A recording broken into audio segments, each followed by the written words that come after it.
हम last time जो है वो ऑब्जेक्ट ओरिएंटेड प्रोग्रामिंग पे डिस्कशन कर रहे थे कि हमें उसके साथ काम करना चाहिए एंड सो ऑन। उसके अंदर जो है ऑब्जेक्ट ओरिएंटेड का जो मेन सतून है वो तो क्लासेस है कि अगर हम कोड क्लासेस में लिख रहे हैं, मेन हम ऑब्जेक्ट ओरिएंटेड प्रोग्रामिंग के अंदर हैं और उसकी प्रिंसिपल्स को यूज़ कर रहे हैं। बेसिक प्रिंसिपल उसके अंदर हम क्लास में कोड डिफाइन करने को कहते हैं। फिर हमने डिस्कस किया था कि उसके अंदर 4 उसके मेजर पिलर्स हैं ऑब्जेक्ट ओरिएंटेड प्रोग्रामिंग के, जिसके ऊपर वो बेस करती है। एक को हम इनहेरिटेंस बोलते हैं, इनकैप्सुलेशन, एब्स्ट्रैक्शन और पॉलीमॉर्फिज्म। ये 4 चीज़ें हैं जिस पे ऑब्जेक्ट ओरिएंटेड प्रोग्रामिंग जो है वो बेस करती है। इस पे हम जो है वो डिस्कशन डेफिनेटली करेंगे और फिर हमें थोड़ा थोड़ा समझ भी आना शुरू हो जाएगा। अच्छा जी, जो बेसिक प्रिंसिपल है ऑब्जेक्ट ओरिएंटेड प्रोग्रामिंग का वो ये है कि every entity should be define as a class, या एवरी स्टेक होल्डर जो सिस्टम के अंदर है should be define as a class, और उसकी जितने भी प्रॉपर्टीज़ हैं, जितने भी उसके फंक्शंस हैं, वो क्लास वाइज जो हैं वो डिज़ाइन होने चाहिए या बिल्ड होने चाहिए। मतलब हम जैसे पहले कर रहे थे, हम फंक्शंस बना के भी काम कर सकते हैं, लेकिन हमारे पास सपोज 100 फंक्शंस हैं, वो 100 फंक्शंस आपस में लिंक्ड नहीं है। हो सकता है कि 10 फंक्शंस जो हैं वो एंटिटी ए के लिए यूज़ कर रहे हों, हम 10 फंक्शन एंटिटी बी के लिए यूज़ हो रहे हों, 10 फंक्शन एंटिटी सी के लिए यूज़ हो रहे हों। जब हम सिर्फ रूट लेवल पे फंक्शंस डिफाइन करते हैं फंक्शनल प्रोग्रामिंग के अंदर, तो वो फंक्शंस बाय नेचर किसी भी एंटिटी के साथ बाइंड फंक्शन नहीं है। मतलब वो कभी कोई भी फंक्शन किसी भी पर्पज़ के लिए किसी भी साथ यूज़ किया जा सकता है। लेकिन जब हम ऑब्जेक्ट ओरिएंटेड प्रोग्रामिंग में आते हैं तो हम क्लासेस बनाते हैं, तो उनके जो मेथड्स हैं हर एंटिटी की हम सेपरेटली डिफाइन करते हैं। उससे क्या होता है, उससे क्लैरिटी ज़्यादा आती है, कन्फ्यूजन कम होती है। पता लगता है कि ये 4 मेथड हैं, ये 4 फंक्शंस हैं, ये इस एंटिटी के कोई ये काम कर रहे हैं, ये फंक्शन इस एंटिटी पे पर्पस पे लगे हुए हैं, ये वाले इस एंटिटी को अपडेट कर रहे हैं एंड सो ऑन। सही है। एंड दूसरा, अगर हम प्रॉपरली एंटिटी या स्टेक होल्डर जो सिस्टम्स के अंदर होते हैं उनकी क्लासेस बना के उनको डिफाइन करेंगे तो ज़्यादा ऑप्शंस हैं हमारे पास। मतलब उसमें आप कह लें कि उसकी क्लैरिटी हमें ज़्यादा आती है कि ये 4 सिस्टम, इस सिस्टम के अंदर ये स्टेक होल्डर्स हैं, या ये एंटिटीज़ हैं जो यूज़ हो रही हैं, और उनको हम किस तरह से यूज़ कर सकते हैं। अच्छा, उन एंटिटीज़ को या स्टेक होल्डर को डिफाइन करने के लिए हम क्लासेस का इस्तेमाल करेंगे, और उसका बेस प्रिंसिपल ये था कि हम क्लास कीवर्ड यूज़ कर रहे होंगे और जो भी एंटिटी है उसका नाम लिखेंगे। मे बी एनिमल है, डॉग है, कैट है, जो भी है, पर्सन है, उसका हम नाम ऐसे लिखेंगे। सही। उसके बाद हम इस क्लास के अंदर आ जाएंगे।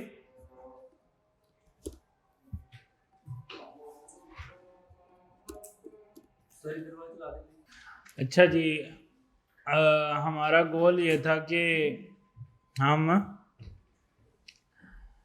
क्लासेस बनाएंगे और वो क्लासेस जो हैं वो किसी भी एंटिटी या स्टेक होल्डर को डिफाइन करेंगी हमारे सिस्टम के अंदर। तो हमने डिस्कस किया था कि हम क्लास रखेंगे पर्सन, और फिर उसके बाद हम क्लास डिफाइन करने के बाद हम क्या करेंगे, उसके अंदर 2 चीज़ें आ सकती हैं, या उसकी प्रॉपर्टीज या एट्रीब्यूट, या उसके फंक्शंस, या जिसको हम मेथड्स भी बोलते हैं। तो वो डिफाइन करने के लिए एक ऐसा मेथड या फंक्शन है टाइप किसी भी क्लास के अंदर जिसको हम कंस्ट्रक्टर बोलते हैं या इनिशियलाइज फंक्शन, वो ऑटोमेटिकली चलता है जब भी हम उस क्लास का इंस्टेंस या ऑब्जेक्ट बनाते हैं। तो वो ऑटोमेटिकली हमारा फंक्शन चल जाता है, और उसके बाद हम उसमें जो भी वेरिएबल या जो भी हमें प्रॉपर्टीज या एट्रीब्यूट को इनिशियलाइज करना होता है वो हम कर सकते हैं। तो वो हम डिफाइन कैसे करते हैं, अंडरस्कोर इनिट, और उसके बाद हमें वहाँ पे जो भी हम पैरामीटर पास करते हैं वो भी मिल जाते हैं, और साथ में सेल्फ का पैरामीटर भी मिलता है। जिसकी मदद से हम इस पर्टिकुलर क्लास के अंदर जो इसके एग्जिस्टिंग एट्रीब्यूट्स हैं उनको इस्तेमाल करने में ये काम आ सकता है। जैसे सेल्फ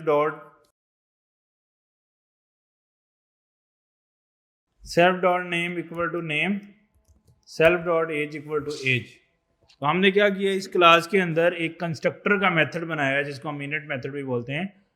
ये क्या करता है, ये ऑटोमेटिकली चलेगा और जब हम क्लास का इंस्टेंस बना रहे होंगे तो हमें दो पैरामीटर एक्चुअली पास करने हैं, नेम और एज। जो भी वो पास करेंगे वो सेल्फ डॉट नेम मतलब वो इस क्लास का हिस्सा बन जाएंगे, वो इस पर्टिकुलर क्लास के अंदर आके बैठ जाएंगे।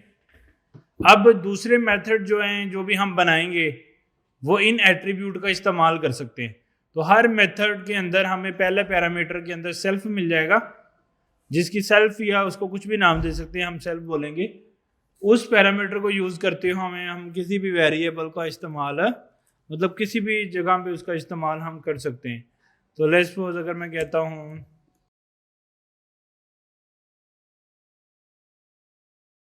हमें सेल्फ मिल गया, हम क्या करेंगे प्रिंट और उसमें लिख देंगे सेल्फ डॉट नेम। तो एक्चुअली क्या प्रिंट होगा, ये जो नेम हमारा इस क्लास में सेट हुआ है ना, सेल्फ डॉट नेम मुझे वो वाली वैल्यू रिटर्न कर देगा जो हमने उसको इनिशियलाइज करते हुए सेट की थी। तो डॉट नेम करके मैं उसको प्रिंट कर पा रहा हूँ, जो भी नेम है मैं प्रिंट करूँगा। तो इसको हम ये वैल्यू कंस्ट्रक्टर को वैल्यू देते कैसे हैं, जब हम इस पर्सन की क्लास का ऑब्जेक्ट बनाते हैं। तो ओबीजे इक्वल टू पर्सन, इसमें अब हमें दो पैरामीटर देने, सेल्फ तो बाय डिफॉल्ट रहेगा, अगले दो देने हैं।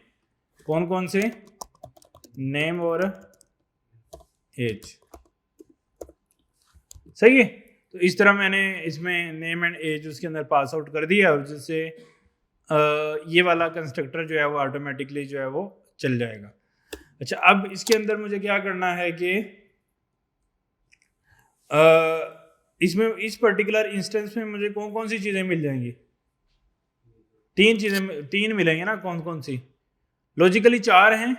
एक ये वाला मेथड इनिट, एक प्रिंट वाला और दो जो हैं प्रॉपर्टीज। दो ही मेथड है और दो ही प्रॉपर्टीज हैं, ऐसे ही है ना। जो दो प्रॉपर्टीज हैं वो भी मिल जाएंगी और ये मेथड प्रिंट प्रॉपर्टीज भी मिल जाएगा। इन तीनों को मुझे गेट करना हो तो मैं कैसे करूंगा, OBJ dot age, OBJ dot name और ओबीजे डॉट प्रिंट प्रॉपर्टीज।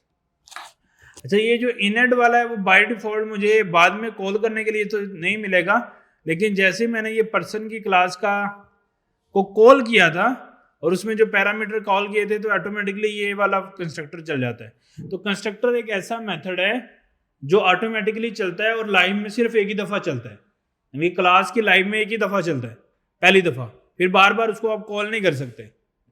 तब कॉल अगर वो किसी और इंस्टेंस में आप उस क्लास का कोई और इंस्टेंस भी बनाते हैं तो फिर चलेगा, वैसे नहीं चलेगा। बात समझ आ गई आपको। तो पर्सन एक ऐसा हमारी क्लास में इंस्टेंस होगा, कंस्ट्रक्टर एक ऐसा फंक्शन होगा या मेथड होगा जो लाइफ में एक ही दफ़ा चलता है और उसको हम मैन्युअली चला भी नहीं सकते, वो ऑटोमेटिकली चलता है। कब चलता है, जब उस क्लास का क्या बनता है, इंस्टेंस क्रिएट होता है, तब वो फंक्शन जो है वो ऑटोमेटिकली चल जाता है। बात समझ आ गई, यहां तक सब क्लियर है आपको।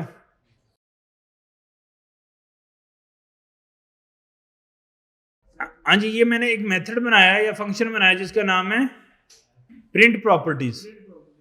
अच्छा, इसका पहला, अगर कोई पैरामीटर नाम मेथड का हो तो एटलीस्ट एक क्लास में लाजमी होता है सेल्फ। अगर कोई भी फंक्शन का मैं पैरामीटर नहीं रखता ना क्लास में, स्टिल एक होता है। वो कौन सा होता है, सेल्फ। उसमें क्या होता है, उस क्लास की जितनी प्रॉपर्टीज हैं वो सारी होती हैं, तो डॉट करके आप उसमें से कुछ भी ले सकते हो। तो सेल्फ डॉट नेम लिखो या सेल्फ डॉट एज, वो मुझे दोनों मिल जाएंगी, या सेल्फ डॉट प्रिंट प्रॉपर्टीज। अब ये सेल्फ उससे वैल्यू रिटर्न करवा रहा है पहले वाले डिफाइन। हाँ, ये सेल्फ में वो वैल्यूज हैं जो मैंने ये वाली इनिशियलाइज करते हुए दी थी, जो मैंने यहाँ पे कॉल किया था। ये जब मैंने इसको कॉल किया तो ऑटोमेटिकली ये वाला चल गया, क्योंकि हमने देखा था कि कंस्ट्रक्टर तब चलता है जब उस क्लास का ऑब्जेक्ट बनता है। ये चल गया। इसने क्या किया, दो सेल्फ में दो वेरिएबल क्रिएट कर दिए या दो प्रॉपर्टीज क्रिएट कर दी। एक का नाम एज रखा, दूसरे का नाम नेम। दो एट्रीब्यूट उसने क्रिएट कर दिए या प्रॉपर्टी। अब ये दो इस क्लास के पास हैं। अब इसका कोई भी मेथड वो दो प्रॉपर्टीज देख सकता है या उसको इवन अपडेट भी कर सकता है अगर करना चाहे। बात समझ आई या नहीं आई? देखो इनेट एक ऐसा मेथड है, चलो हम इनेट को अभी के लिए निकाल देते हैं लाइन से। जब इनेट नहीं है तो ऑब्जेक्ट बनाते हुए हम खाली छोड़ेंगे उसको, क्योंकि इनेट है ही नहीं तो बाय डिफॉल्ट तो कुछ भी नहीं चलना, तो उसको खाली छोड़ना पड़ेगा। अब मेरे पास दो ऑप्शन है। मैं अब यहां पे लिखूंगा, एक नया मेथड बनाता हूं सेट प्रॉपर्टीज। अगर मैंने इस क्लास में प्रॉपर्टीज को सेट करना है तो मैं उसका मैं कुछ भी नाम रख सकता हूं। मैंने अभी उसका नाम सेट प्रॉपर्टीज रख दिया।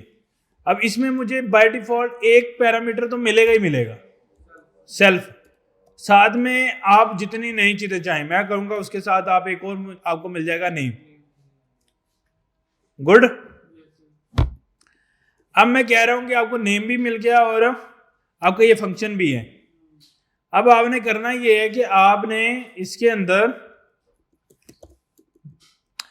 Self dot name equal to name. अब ये सेल्फ डॉट नेम जो यहां से नेम आया ना, इसको सेल्फ डॉट नेम, इसको मैं भी यूजर नेम कह देता हूं ताकि और आपको क्लैरिटी आ जाए। ठीक है, यूजर नेम मैंने पैरामीटर लिया और उसको किस में रख दिया, सेल्फ डॉट नेम में। अब ये सेल्फ डॉट नेम में रखने का मतलब ये है कि मैं इस पर्सन क्लास के अंदर कोई वेरिएबल क्रिएट कर रहा हूं या कोई प्रॉपर्टी या कोई आर्गुमेंट क्रिएट कर रहा हूं। सही है, एट्रीब्यूट क्रिएट कर रहा हूं, सॉरी एट्रीब्यूट या प्रॉपर्टी क्रिएट कर रहा हूं। अब बाय डिफॉल्ट जब इस पर्सन की क्लास बनेगी, जब इसकी बनेगी तो इसके पास कुछ होगा, इसके पास सिर्फ एक चीज होगी और वो क्या होगा, सेट प्रॉपर्टी का मेथड। वो क्या होगा, देखो ना, इसके अलावा इसके पास कुछ है नहीं। कोई इसके पास एट्रीब्यूट या प्रॉपर्टी होगी नहीं। क्यों नहीं होगी, जब तक इस फंक्शन को मैं सेट नहीं करूंगा तो ये वाला क्रिएट नहीं होगा। जब मैं इस फंक्शन को कॉल नहीं कर रहा तो सेल्फ डॉट नेम भी नहीं चल रहा। जब वो भी नहीं चल रहा तो इस पर्टिकुलर क्लास में सिर्फ एक ही चीज पड़ी है, that is called set property. अगर मैं कहूंगा ऑब्जेक्ट डॉट नेम तो मुझे कुछ मिलेगा, कुछ भी नहीं मिलेगा, क्योंकि ऐसा नेम कोई एग्जिस्ट नहीं करता। अगर मैं कहूंगा ऑब्जेक्ट डॉट सेट प्रॉपर्टी तो फिर मिलेगा, मिल जाएगा। अच्छा, उसमें मैं पास करूंगा नवीद, उसमें क्या पास कर दूंगा, नवीद। बात समझ आ गई? उसमें हमने क्या पास कर दिया, नवीद। अब जाके जब ये फंक्शन चलेगा तो एक्चुअली ये किसको चलाएगा, क्लास के मेथड को, सेट प्रॉपर्टी को। जब ये वाली चीज चलेगी तो क्या होगा, ये वाला वेरिएबल भी। अब मैं इस ऑब्जेक्ट में इसे करता हूं, इसको कॉल करने के बाद ऑब्जेक्ट डॉट नेम तो क्या होना चाहिए, क्या होना चाहिए, यही नेम आ जाएगा जो मैंने सेट किया। इतनी बात समझ आ गई आप लोगों को? वही नेम आ जाएगा जो सेट किया है। अब आप ये देखो कि यही काम अगर मैं फंक्शन को नहीं करता डिफाइन, फिर करता हूं तो अनडिफाइन आएगा या नन आएगा। क्यों वाला? क्योंकि तब तो हमने वो फंक्शन ही कॉल नहीं किया ना जिसने उस क्लास के वेरिएबल को सेट करना था, वो कॉल ही नहीं किया तो होगा ही नहीं। अब ये कहता है कि चूंकि हम इस केस में अगर हमें कोई क्लास के वेरिएबल डिफाइन करने हैं या एट्रीब्यूट या प्रॉपर्टी डिफाइन करनी है, और अगर हम अपने फंक्शन पे डिपेंड करते हैं जो हम क्रिएट करें, तो उसमें हम गलती कर सकते हैं कि उसको क्रिएट करने से पहले यूज कर लें। इसलिए वो कहता है कि आपको मैं एक फंक्शन दूंगा दैट इज कॉल्ड इनिट, जो ऑटोमेटिकली चलेगा। कब चलेगा? जैसे ही ये ऑब्जेक्ट बनेगा ये चल जाएगा। अब इसके अंदर मैं simply set name dot name कर दूंगा और इधर से मैं नेम पास कर देता हूं। अब क्या होगा, बाय डिफॉल्ट यहां पे जाएगा अली, तो वो वेरिएबल क्या सेट हो जाएगा, अली, क्योंकि ये इनिट बाय डिफॉल्ट चल जाएगा फौरन से। जब ये चल जाएगा तो ये अली उसमें सेव कर देगा। अगर मैं ऑब्जेक्ट क्रिएट करने के बाद इसको प्रिंट करूंगा तो मुझे अली आ जाएगा। अब मेरे पास ऑप्शन है कि अगर मुझे इसको चेंज करना है तो मैं कैसे करूं, सेट प्रॉपर्टीज और उसमें नवीद दे दूं। अब अगर मैं उसके बाद उसको कॉल करके उसकी वैल्यू को अपडेट कर रहा हूं और दोबारा कॉल कर रहा हूं तो मुझे क्या मिलेगा, अपडेटेड वैल्यू ऑब्जेक्ट मिल जाएगी। इतनी बात अगर किसी को समझ ना आई हो कि कैसे ये चल रहा है, तो अब इनिट का समझ आया ना कैसे चल रहा है। अगर हम इनिट नहीं करते तो प्रॉब्लम क्या होता है कि उससे सेट करने प्रॉपर्टी से पहले गेट कर लें तो एरर आएगा, क्योंकि वो चीज तो उसमें एग्जिस्ट ही नहीं करती। इसलिए इनिट हम कर देते हैं, क्यों, क्योंकि इनिट ने ऑब्जेक्ट बनने से पहले चल जाना है जब ऑब्जेक्ट बन रहा है। तो अब जब चल गया तो इसमें एटलीस्ट वो वाला वेरिएबल भी आ जाएगा, तो उसको मैं गेट करूं जो मर्जी करूं, मुझसे मसला नहीं होगा। इतनी कन्फ्यूजन किसी को समझ आ गई? इनिट क्या है ये भी समझ आ गया, सेट प्रॉपर्टी क्या है ये भी समझ आ रहा है, और डॉट नेम करके मैं उसको गेट भी कर पा रहा हूं। और मैं एक और फंक्शन भी बना सकता हूं, मेथड, जिसका नाम कर गेट प्रॉपर्टी रख देते हैं। ठीक है, इसका काम है कि कोई भी प्रॉपर्टी को रिटर्न करना। अब इसको मैं अब मैंने सिर्फ इसको सेल्फ का पैरामीटर दिया है, तो इसको कोई आर्गुमेंट पास करना है मुझे नहीं, क्योंकि पहला पैरामीटर क्या होता है, वो तो सबका ही होता है, सेल्फ। तो अगर एक ही है तो सेल्फ है, तो फिर तो मुझे कोई पास करने की भी जरूरत नहीं है। अब अगर मैं प्रॉपर्टी को गेट करूंगा, ऑब्जेक्ट डॉट प्रॉपर्टी गेट कर सकता हूं ना, ऐसे भी गेट कर सकता हूं, उसकी वैल्यू यहां से रिटर्न हो जाए, और डॉट नेम भी डायरेक्टली मैं बाहर भी गेट कर सकता हूं ना। तो दोनों ऑप्शन मेरे चलेंगे, डॉट नेम करके भी गेट कर सकता हूं, या फिर मैं गेट प्रॉपर्टी करके भी उसको सेट कर सकता हूं। ये हमने बनाया। अब अगर मैं दोनों को प्रिंट करता हूं तो क्या होगा, अभी एक मैंने किया, आप ज्यादा कर लो, लिस्ट बना के भेज दो वापस, क्या फर्क पड़ता है। कोई ऑब्जेक्ट तो रिटर्न तो किसी भी टाइप का रिटर्न भेज सकता है, आप एक लिस्ट बना के भेज दें, मल्टीपल भेज दें, आपकी मर्जी है, या कोई डिक्शनरी बना ले। गेट प्रॉपर्टी, ये जरूरी नहीं इनके ये नाम ABC भी रख सकते हो आप, वो तो मैं खुद से रख रहा हूं ना। मतलब मैं आपको समझा रहा हूं कि आप इनिट को यूज करके भी प्रॉपर्टीज क्रिएट कर सकते हो क्लास में, या सेट प्रॉपर्टी अपना मैनुअल फंक्शन बना लो, और आप डॉट नेम करके भी गेट कर सकते हो प्रॉपर्टी, या आप गेट प्रॉपर्टी का फंक्शन बना लो जो आपको वहां से प्रॉपर्टी गेट करके दे दे। इतनी बात समझ आ गई आपको? इसमें कोई कन्फ्यूजन? All good? अच्छा, इसके बाद आता है कि अगर मैं इसको रन करता हूं, हमें पहले क्या आना चाहिए था, फिर क्या आना चाहिए था, क्यों आना चाहिए था ऐसे? पहले हमने प्रिंट कर दिया ऑब्जेक्ट डॉट नेम जो कि बाय डिफॉल्ट अली था, क्योंकि इनिट में हमने इसको सेट किया। फिर सेट प्रॉपर्टी में उसी वेरिएबल को दोबारा से अपग्रेड कर दिया नवीद के साथ। तो अब इस ऑब्जेक्ट में डॉट नेम करके कर लें या गेट प्रॉपर्टी का फंक्शन चला लूं, तो बात क्या है, एक ही है, तो वो वैल्यू आ जाएगी। अच्छा, अब ना हमने 4 पिलर में से एक पिलर डिस्कस करना है, that is called encapsulation. That is called encapsulation. Encapsulation क्या कहती है? वो ये कहती है कि आपकी क्लास का जो वेरिएबल है या प्रॉपर्टी है या एट्रीब्यूट, तीनों चीजों का एक ही नाम है, आपकी क्लास का जो वेरिएबल है वो क्लास के बाहर एक्सेसिबल नहीं होना चाहिए। ये कौन कहता है? इनकैप्सुलेशन। ये रूल, ये मतलब इनकैप्सुलेशन का मेन गोल क्या है? वो कहते हैं कि क्लास के वेरिएबल क्लास के बाहर कॉल नहीं हो सकते।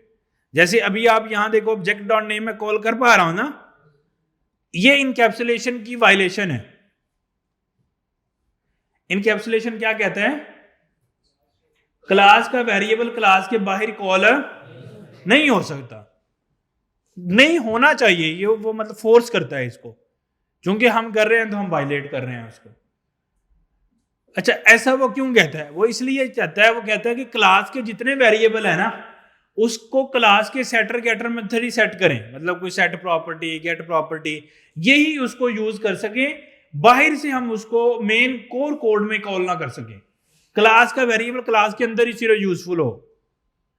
ऐसा करने के लिए इनकैप्सुलेशन हमें एक कंट्रोल देता है, वो ये है कि सेल्फ डॉट, जहां आप वेरिएबल क्रिएट कैसे करते हो, सेल्फ डॉट वेरिएबल का कोई ABC कोई भी नाम रख दो, उससे पहले वो अगर आप डबल लगा देते हो ना, अंडरस्कोर ऐसे, इससे क्या होगा, आपका क्लास का वेरिएबल क्लास से बाहर एक्सेसिबल नहीं होगा। इसको हम बोलते हैं प्राइवेट वेरिएबल। क्या बोलते हैं? Private variable. मीन क्या है? ये क्लास के बाहर एक्सेसिबल नहीं होगा। तो इसका मतलब ये है कि अगर मैं self dot object dot name लिखूंगा तो क्या होना चाहिए? एरर आना चाहिए। क्यों आना चाहिए? वो कह रहा है कि person object has no attribute name.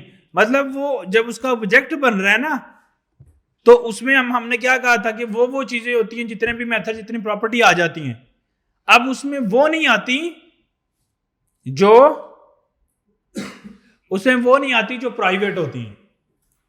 क्योंकि देखो, इसमें अगर इस ऑब्जेक्ट में वो आ जाएं जो प्राइवेट हैं, तो फिर प्राइवेसी क्या हो जाएगी? लूज हो जाएगी। तो जो प्राइवेट वेरिएबल हैं वो इसमें नहीं आएंगे। अब हमने उसको गेट कैसे करना है? गेटर और सेटर मेथड से, जो हमने पहले बनाया है।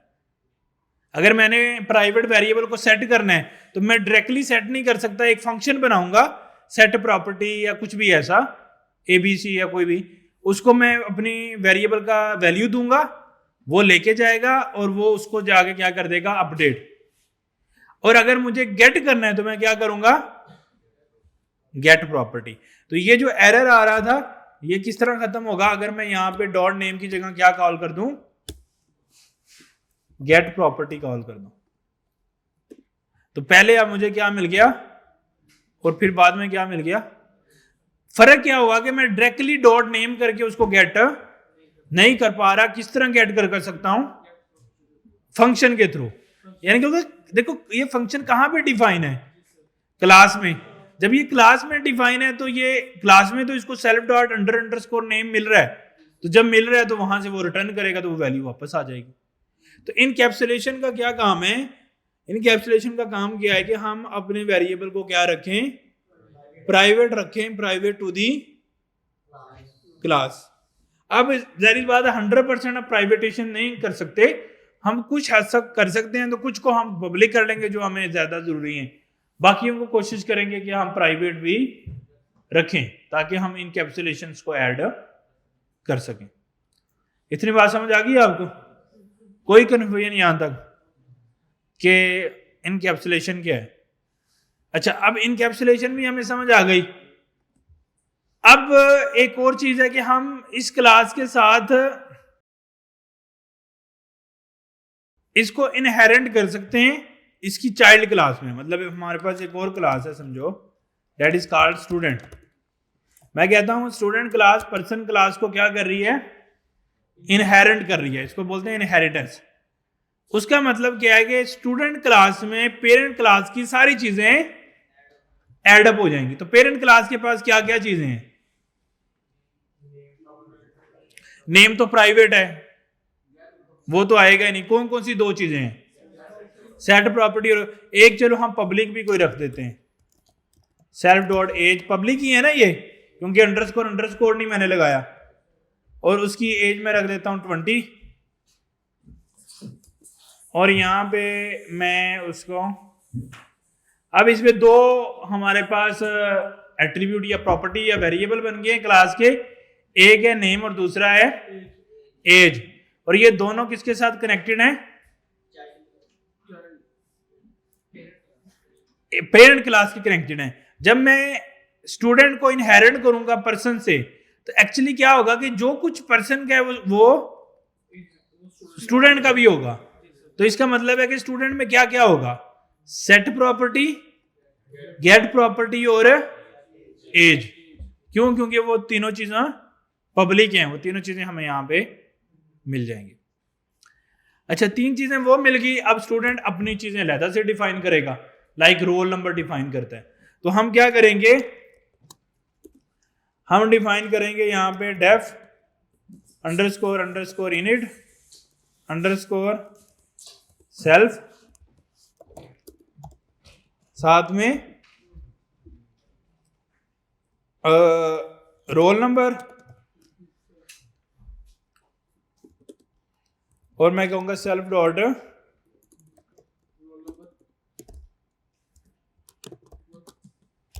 Roll number. और एक फंक्शन भी इसमें भी बना देते हैं, गेट रोल नंबर। ठीक है, फंक्शन बना दिया मैंने और रिटर्न कर दिया सेल्फ डॉट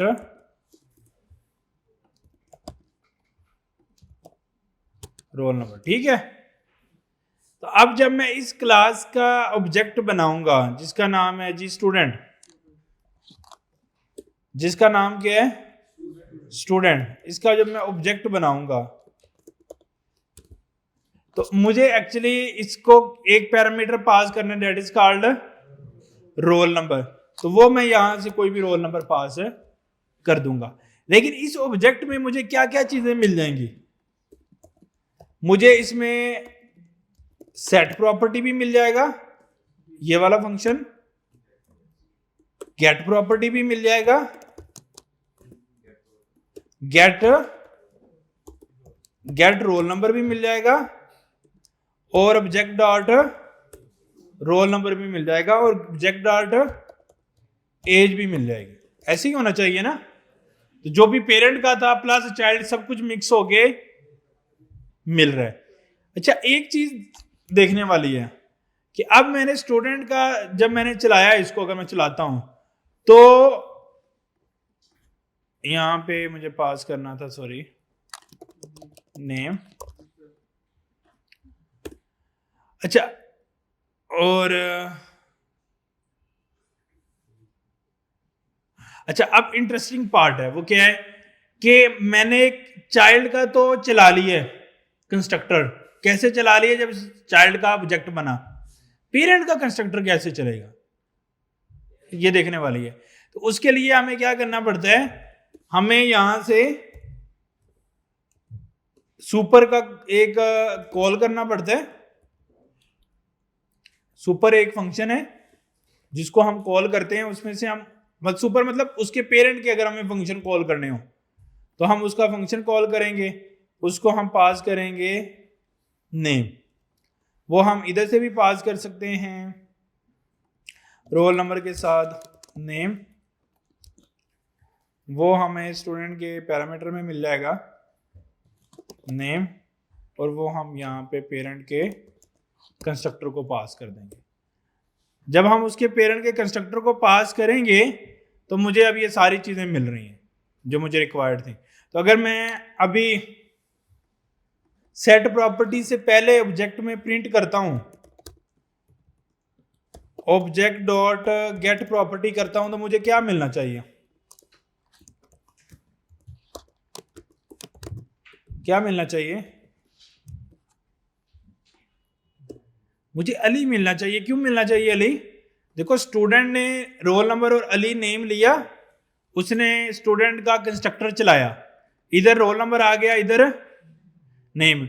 रोल नंबर उसने लेके चाइल्ड का वेरिएबल बना दिया, और नेम लेके उसने क्या कर दिया, पेरेंट का कंस्ट्रक्टर कॉल कर दिया। जब पेरेंट का कंस्ट्रक्टर कॉल हुआ तो वो यहां पे आ गया, तो यहां पे आके नेम इसमें सेट हो गया, एज 20 सेट हो गई। अच्छा, अब मैं करूंगा अगर एज को गेट, तो एज मुझे क्या मिलनी चाहिए, 20 मिलनी चाहिए, क्योंकि ये पेरेंट में हमने डिफाइन की थी। सही है, बात समझ आ रही है आपको? तो इसको बोलते हैं इनहेरिटेंस। इनहेरिटेंस का मतलब क्या है कि पेरेंट की सारी चीजें किस में आ जाएं, चाइल्ड में आ जाए। तो अब दो पिलर्स हमने डिस्कस कर लिए हैं, एक को हमने कहा है इनकैप्सुलेशन और दूसरे को इनहेरिटेंस। अब तीसरा जो है दैट इज कॉल्ड एब्स्ट्रैक्शन। उसका भी हम एड्रेस को लगा के कर सकते हैं जिस तरह हम ये इनिट का कर रहे हैं ना। इनिट का करने का मतलब ये था कि मैं इसको पब्लिकली नहीं करना चाहता, मीन कि हम इसको बाहर से एक्सेस नहीं करना चाहते, बस ये जब बने तभी कॉल हो, तो उसको हम कर सकते हैं इस तरह। अच्छा, अब जो नेक्स्ट है ना that is called abstraction. Abstraction में क्या होता है कि हम, एब्स्ट्रैक्शन क्या कहती है, वो ये कहती है पेरेंट को कि तुम सिर्फ फंक्शन की डेफिनेशन को डिफाइन करोगे, मतलब सिर्फ उनके नाम डिफाइन करोगे, उनकी चीजें डिफाइन नहीं करोगे, बाकी की चीजें मैं खुद डिफाइन करूंगा। तो इसको हम क्या बोलते हैं, एब्स्ट्रैक्शन। तो उसमें हमें क्या करना पड़ेगा, हम उसमें डेफिनेटली हम कंस्ट्रक्टर भी नहीं बनाएंगे, हम ये सेट प्रॉपर्टी का कोई मेथड बनाएंगे लेकिन इसकी कोई भी लॉजिक नहीं रखेंगे, सिर्फ यहां पे हम पास लिख देंगे और यहां से भी इसकी सेल्फ रखेंगे और इसकी भी कोई लॉजिक नहीं रखेंगे, बस पास लिख देंगे। अब हमने जो पेरेंट की क्लास है अगर आप देखो तो इसमें कोई भी लॉजिक डिफाइन नहीं की, इसको हम बोलते हैं एब्स्ट्रैक्शन। अगर पेरेंट क्लास अपने मेथड की डेफिनेशन नहीं लिखता है, उसकी लॉजिक्स नहीं लिखता है, तो उसको हम क्या बोलते हैं, एब्स्ट्रैक्ट। उसको हम क्या बोलते हैं, एब्स्ट्रैक्ट। एब्स्ट्रैक्ट मेथड या एब्स्ट्रैक्ट क्लास ऐसी क्लास जिसके अंदर मेथड में कोई डेफिनेशन नहीं लिखी होती है, उसको हम क्या बोलते हैं, एब्स्ट्रैक्शन, एब्स्ट्रैक्ट मेथड्स। बात समझ आ गई? तो हमने जस्ट नाम डिफाइन किए हैं कि ये फंक्शन होंगे। अब डेफिनेटली इनको हमें ये अब सुपर हमें कॉल नहीं करना पड़ेगा, अब इनको हमें, इन फंक्शन को हमें ओवरराइड करना है चाइल्ड में। जैसे हम दोबारा लिखेंगे डेफ सेट प्रॉपर्टीज और उसके अंदर हम जो भी हमने काम करना है वो करेंगे। लाइक हम कहेंगे self dot name equal to self dot name, और ये हम नेम इसे ले लेंगे, इधर ही मैंने डेफिनेशन लिख दी। अब गेट प्रॉपर्टी, वो भी हम डेफिनेशन चाइल्ड में आगे लिखेंगे गेट प्रॉपर्टी, और उसको सिंपली हम कह देंगे self dot name. Main logic हम पेरेंट में डिफाइन नहीं कर रहे, कहां पे कर रहे हैं, चाइल्ड में कर रहे हैं। बात समझ आ रही है आपको कि पेरेंट भी हो गया और चाइल्ड भी हो गया हमारे पास। All good? अच्छा, अब ये पर्सन जो है ना एब्स्ट्रैक्ट क्लास है, क्यों, उसके अंदर लिखे हुए मेथड ने कोई भी लॉजिक डिफाइन सिर्फ नाम रखे हैं, वही सेम नाम इसने ओवरराइड कर दिए, चेंज कर दिए अपने पास। इसको नेम बोलेंगे ना जो पैरामीटर से आ रहा है, इसको एब्स्ट्रैक्शन बोलते हैं कि अगर पेरेंट क्लास या कंपोनेंट अपनी लॉजिक्स वहां पे राइट टाइम डिफाइन नहीं कर रहा है।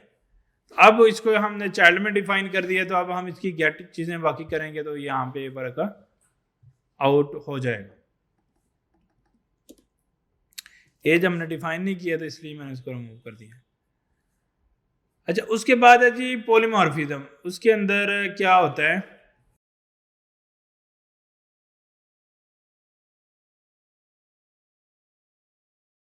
यहां से मैं पॉलीमॉर्फिज्म का पूरा ऑब्जेक्ट रख लेता हूं, एग्जांपल रीडमी में जो रखी हुई थी। अच्छा, लेट्स सपोज हमारे पास क्लास है एक एनिमल की, उसमें एक फंक्शन को हमने, उसकी जो लॉजिक्स है वो हमने डिफाइन नहीं की, बस उसकी मतलब एब्स्ट्रैक्शन की है, ऐसे ही है ना, क्योंकि हमने कोई भी लॉजिक उसकी डिफाइन नहीं की।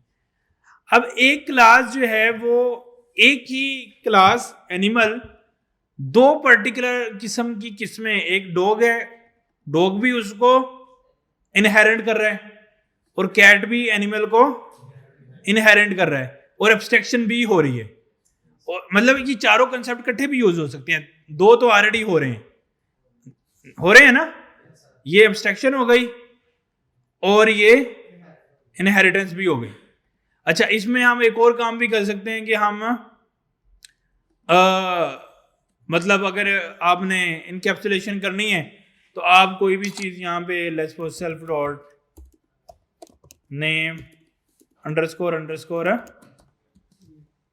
नेम, वो हमने यहाँ पे भी रख दिए, वो भी हो गया। मतलब हम तीन जो हमने चीज़ें पढ़ी हैं वो इकट्ठी हमने कर दी हैं, एब्स्ट्रैक्शन, इनहेरिटेंस और प्राइवेटाइजेशन, यानी कि प्राइवेट वेरिएबल क्रिएट करना, इनकैप्सुलेशन भी हमने कर दी है। अब पॉलीमॉर्फिज्म क्या है? पॉलीमॉर्फिज्म क्या कहता है कि अगर एक पर्टिकुलर ऑब्जेक्ट या एक पर्टिकुलर एंटिटी से दो ऑब्जेक्ट यानी कि दो क्लासेस सेम एक पेरेंट को इनहेरिट करें तो इसको हम पॉलीमॉर्फिज्म बोलते हैं। यानी कि दो डिफरेंट ऑब्जेक्ट सेम एक क्लास को इनहेरिट कर रहे हैं तो इसको हम पॉलीमॉर्फिज्म कह रहे हैं। जैसे डॉग है और कैट है, अब इन दोनों ने एक ही क्लास एनिमल को इनहेरिट किया हुआ है। डॉग को चलाएंगे फिर भी एनिमल वाली प्रॉपर्टीज आ जाएंगी और कैट को चलाएंगे फिर भी एनिमल वाली आ जाएंगी, लेकिन ये दो डिफरेंट शाखें हैं एनिमल की। तो अगर दो डिफरेंट ऑब्जेक्ट या दो डिफरेंट एंटिटी एक पेरेंट एंटिटी को इनहेरिट कर रही हो तो उसको हम पॉलीमॉर्फिज्म बोलते हैं। क्या बोलते हैं? पॉलीमॉर्फिज्म। तो अब इस पर्टिकुलर एग्जांपल में हमने चारों पिलर को जोड़ दिए कि एब्स्ट्रैक्शन भी हो रही है, इनकैप्सुलेशन भी हो रही है, साथ में इनहेरिटेंस भी हो रही है और पॉलीमॉर्फिज्म भी हो रही है, क्योंकि एक एंटिटी को दो आगे उसकी सब एंटिटीज इनहेरिट कर रही है। और एक चीज, उसके अंदर पेरेंट एंटिटी के फंक्शन को ओवरराइड भी किया जाता है, एक और इसकी प्रॉपर्टी भी है। यानी कि पॉलीमॉर्फिज्म में जितने भी पेरेंट के अंदर, यानी पेरेंट के अंदर अगर एब्स्ट्रैक्शन की फॉर्म में हमने फंक्शन डिफाइन किया है, जैसे कि साउंड की है, अब उसकी लॉजिक नहीं लिखी, तो अगर आप इसको दो एंटिटी इनहेरिट कर रही हैं तो दोनों में क्या आएगा? लॉजिक आएगी। तो इसका मतलब कि दोनों एंटिटी पेरेंट के फंक्शन को ओवरराइड करेंगी, ये भी जरूरी है। अब मतलब एब्स्ट्रैक्शन मेनली हो रही है, तो अगर एब्स्ट्रैक्शन है तो इसकी कोई लॉजिक तो मैंने नहीं लिखी, तो लॉजिक किस में लिखेंगे? चाइल्ड में। तो अब लेकिन आइडिया ये है कि दोनों सब जो उसकी एंटिटी हैं वो सेम फंक्शन को इनहेरिट कर रही हैं, मतलब सेम फंक्शन को ही ओवरराइड कर रही हैं, इससे पॉलीमॉर्फिज्म हो रही है। मतलब दो शेप्स आगे एक अपनी मेजर शेप में जो भी फंक्शन डिफाइन था उसको कॉल कर रही है या ओवरराइड कर रही है। लॉजिक हम अभी भी चाइल्ड में ही लिख रहे हैं, डॉग और कैट। देखो साउंड की लॉजिक इधर ही रिटर्न लगाया है, इधर भी इसको भी इधर ही लॉजिक लिखी है, यहां पे तो जस्ट पास कर दिया, कोई लॉजिक भी नहीं लिखी है। इससे पॉलीमॉर्फिज्म हो रही है। सही है? तो ये ओवरऑल जो हमने अभी डिस्कस किया है इसको हम बोलते हैं 4 pillar of object oriented programming. All good? सही है। क्या चीज? देखो मैंने आपको लास्ट टाइम एग्जांपल दी थी एक, कि जरूरी नहीं है कि क्लासेस यूज करो। आपने देखा होगा यही काम हम विदाउट क्लासेस भी कर रहे थे, उसको हम कोर प्रोग्रामिंग या फंक्शनल प्रोग्रामिंग बोलते हैं, इसको हम ऑब्जेक्ट ओरिएंटेड प्रोग्रामिंग बोल रहे हैं। मैंने आपको एग्जांपल दी थी कि सारे की सारा काम फंक्शनल प्रोग्रामिंग या कोर प्रोग्रामिंग से हो सकता है और सारे का सारा काम ऑब्जेक्ट ओरिएंटेड प्रोग्रामिंग में भी हो सकता है। अब आइडिया ये कि कब किस चीज को कहां पे यूज करना है।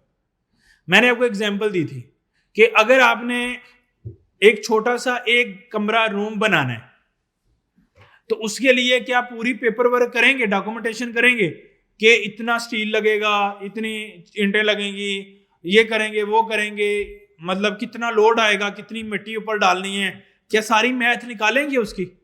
नहीं। क्या करते हैं हम? मिस्त्री को बुलाते हैं, उसको कहते हैं बना दो कमरा, वो बना देता है।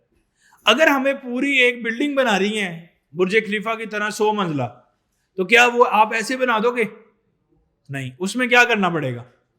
पूरी डॉक्यूमेंटेशन करनी पड़ेगी, कितना लोड है, स्टील कितना डालना है, स्टोरी नीचे कितनी ऊपर है, वो सारी डॉक्यूमेंटेशन करके हम प्रोजेक्ट बनाना शुरू करेंगे। ऐसे ही है, अच्छा, अब जहां पे छोटा मोटा प्रोजेक्ट है, 1 2 4 फाइलें बनानी है पाइथन में, वहां पे हम कोर फंक्शनैलिटी या कोर फंक्शनल प्रोग्रामिंग यूज कर लें तो खैर है। क्यों? क्योंकि उसमें इतनी ज्यादा चीजों को हम डिफाइन नहीं कर रहे, जो काम करना है बस वो फंक्शन लगाई जा रहे हैं, काम होता जा रहा है। लेकिन उसकी कोई मैनेजमेंट कर रहे हैं हम, कोई डॉक्यूमेंटेशन कर रहे हैं? नहीं। ऑब्जेक्ट ओरिएंटेड प्रोग्रामिंग में सबसे बेसिक प्रिंसिपल है क्लासेस बनानी है, और क्लासेस बनाने के लिए हम क्लास डायग्राम बनाते हैं। क्या बनाते हैं? Class diagram.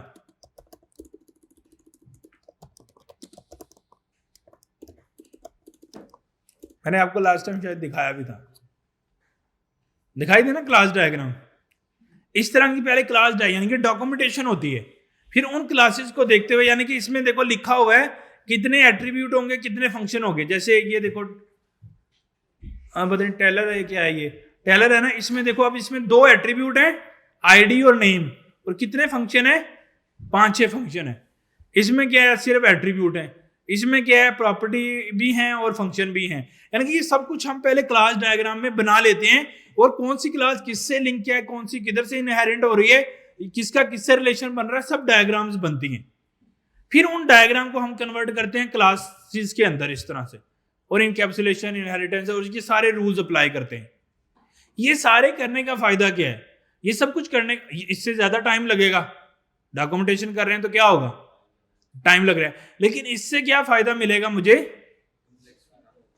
इससे बड़े प्रोजेक्ट को मैं बना सकता हूं। यानी कि अगर आपने बहुत बड़ा प्रोडक्ट बनाना है, वो हम बना सकते हैं। बहुत बड़ा प्रोडक्ट फंक्शनल प्रोग्रामिंग से बनाना शुरू करेंगे ना, तो क्या होगा? जब हम अपने उसको कहेंगे कॉन्ट्रैक्टर को कि बनाना शुरू कर दो विदाउट डॉक्यूमेंटेशन, वो एक स्टोरी बनाएगा, उसको एक और बनाओ कमरा, वो बना, एक और बनाओ, चाहे तीनों गिर जाएं, क्योंकि वो कोई भी उसकी तो कैलकुलेशन ही नहीं, देखी नहीं है, प्री प्लानिंग नहीं हुई कुछ, बस बनाई जा रहे हैं, बनाई जा रहे हैं, बनाई जा रहे हैं। ये चीज है। तो जिधर कंप्लेक्सिटी ऑफ प्रोजेक्ट आएगा ना, मुश्किल चीजें आएंगी, तो ओपी यूज करेंगे। जिधर इजी चीजें होंगी, छोटी मोटी ऐप बनानी है, कैलकुलेटर टाइप या छोटी मोटी सिंगल, वहां पे फंक्शन प्रोग्रामिंग, टाइम बचाएंगे। दोनों चीजें जरूरी हैं, बट डिपेंड करता है कि यूज केस क्या है।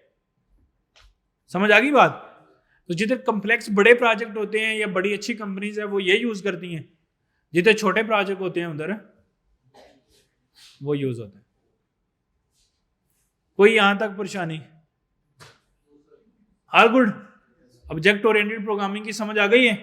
बस ये मेजरली इसके अंदर इतनी चीजें ही हैं। बाकी तो मतलब आप जब काम करते हैं तो डेफिनेटली डायग्राम और पूरा थिंक, ये मतलब सिस्टम होगा तो हम सोचेंगे ना कितनी क्लासेस बनेंगी, कौन सी किससे इनहेरेंट होगी, कितने ऑब्जेक्ट बनेंगे, किस तरह चीजें चलेंगी, तो वो कुछ सिस्टम होगा तो हम प्रैक्टिस कर सकते हैं उसकी, मतलब उस सिस्टम को देखते हुए। तो फ्यूचर में जब हम एप्लीकेशंस बनाएंगे, फिर हमारे पास यूज केसेस आएंगे, फिर हम ये क्लासेस वगैरह यूज करेंगे।